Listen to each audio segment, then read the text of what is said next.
नमस्कार विद्यार्थी मित्रांनो, माझ्या मागच्या स्क्रीनवर जो फोटोग्राफ तुम्हाला दिसतोय तो सुभाष कश्यप यांचा आहे. या व्हिडिओमध्ये सुभाष कश्यप यांचं काल निधन झालं आहे आणि मग त्यांच्याविषयीची काहीतरी 4 वाक्य तुम्हाला सांगावीत म्हणून मी आलेलो नाही आहे.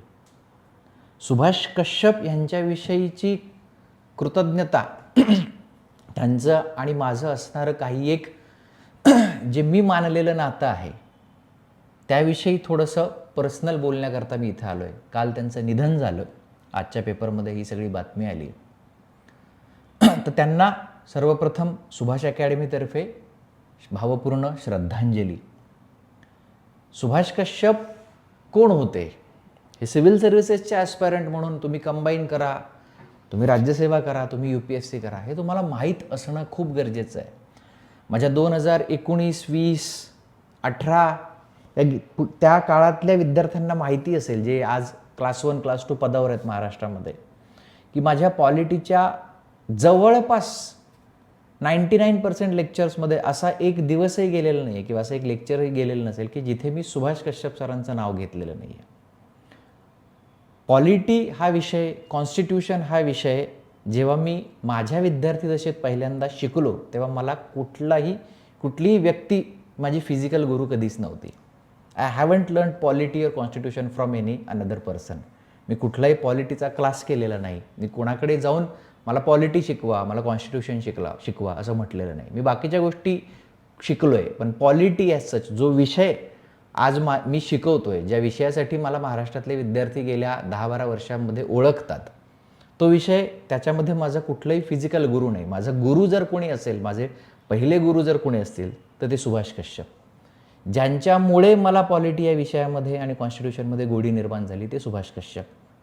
त्यांचं अवर कॉन्स्टिट्यूशन हे जे पुस्तक आहे, म्हणजे इट्स लाईक अ बायबल.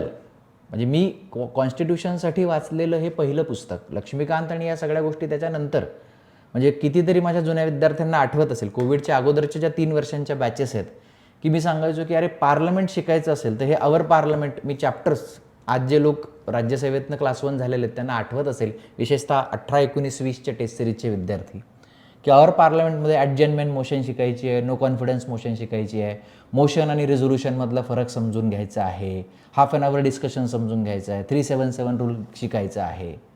ह्या ज्या काही गोष्टी होत्या ह्या लक्ष्मीकांतमध्ये तेव्हा नव्हत्या. आत्ताचं लक्ष्मीकांत नवीन एडिशन गेल्या 2-3 वर्षामध्ये अपडेट झालेलं आहे. तेव्हाचं लक्ष्मीकांत काढून बघा, माझ्याकडे 8-9 पासूनचे लक्ष्मीकांत आहेत, सगळ्या एडिशन जे आहेत त्या माझ्याकडे आहेत.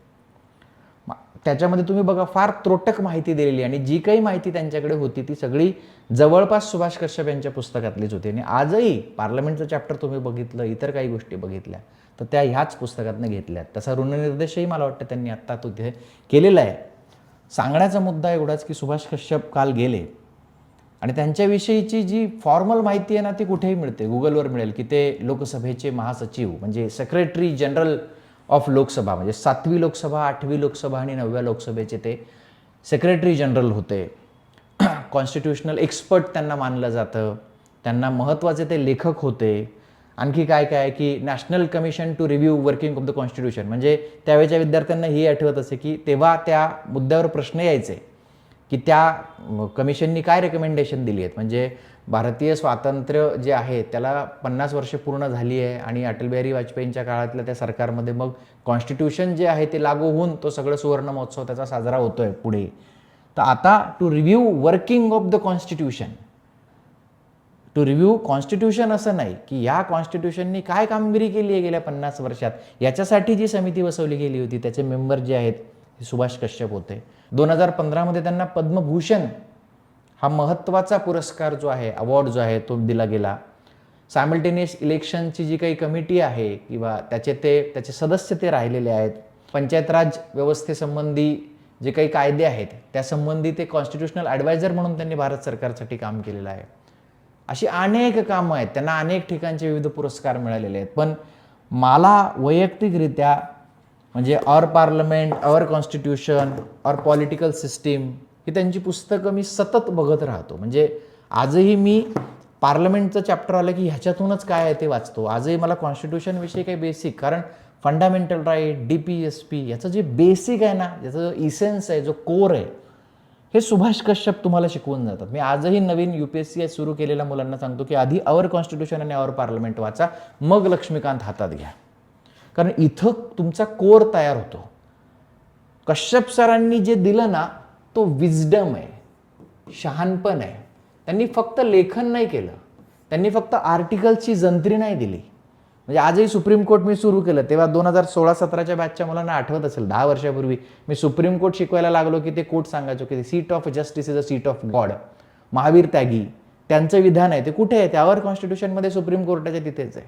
तिची सवय मला जी लागली, जी माझ्या विद्यार्थ्यांना पण मी लावली की सुप्रीम कोर्ट म्हटलं की लगेच पार्ट 5 आर्टिकल 124 to 147 लिहायचं. हे जे आहे की नाव लिहिलं की पार्ट लिहायचं आणि आर्टिकलचा बंच लिहायचा, ते कश्यप सरांचीच स्टाईल आहे. कश्यप सरांनीच तशा पद्धतीने मांडणी केली आहे, त्याच्यामुळं ती माझ्यामध्ये आली आहे.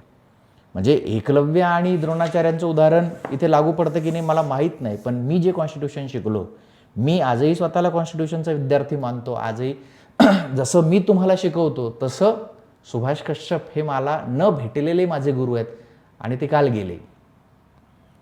योगायोगानं डेक्कन IASचं नामकरण जे आहे आपण रिब्रँड केलं ते सुभाष अकॅडमी या नावानं. तर त्यामुळे सुद्धा सुभाष कश्यप सरांशी मी तसा व्यक्तिगतरित्या जोडला गेल्याचा भाव माझ्या मनामध्ये निर्माण होतो. हा खूप एक महत्त्वाचा मुद्दा आहे की ही खूप एक इमोशनल मोमेंट आहे की त्यानिमित्ताने का होईना तरी महाराष्ट्रातल्या विद्यार्थ्यांनी बेसिक जे आहे ना कश्यप सरांनी जे लिहिलं आहे, कारण त्यातनं आपल्याला ना संविधानाचा खरा अर्थ कळायला लागतो.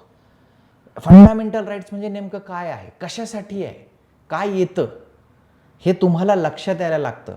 लक्ष्मीकांतमध्ये तर आहेतच आहे, फॅक्ट्स म्हणून ते पुस्तक आहेच, उत्तमच आहे कंपायलेशन.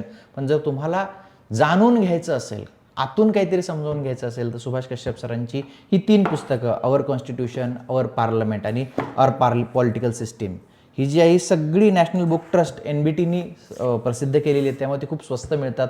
मराठीतही त्याचे अनुवाद झालेले आहेत. पूर्वी आवर पार्लमेंटचं मिळत नव्हतं, आता आपली संसद नावाने तेही मिळतं, आपलं संविधान म्हणून मिळतं.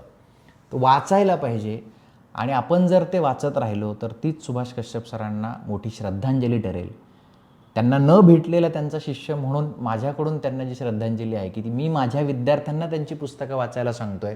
जर तुम्ही ती वाचलीत, तुम्हाला त्याच्यातून काही मिळालं, तुम्हाला भारतीय संविधानाप्रती ममत्व निर्माण झालं, तुमच्या मनामध्ये त्याच्याविषयी काही एक दायित्व निर्माण झालं, तर तीच सुभाष कश्यप सरांना खरी श्रद्धांजली ठरेल.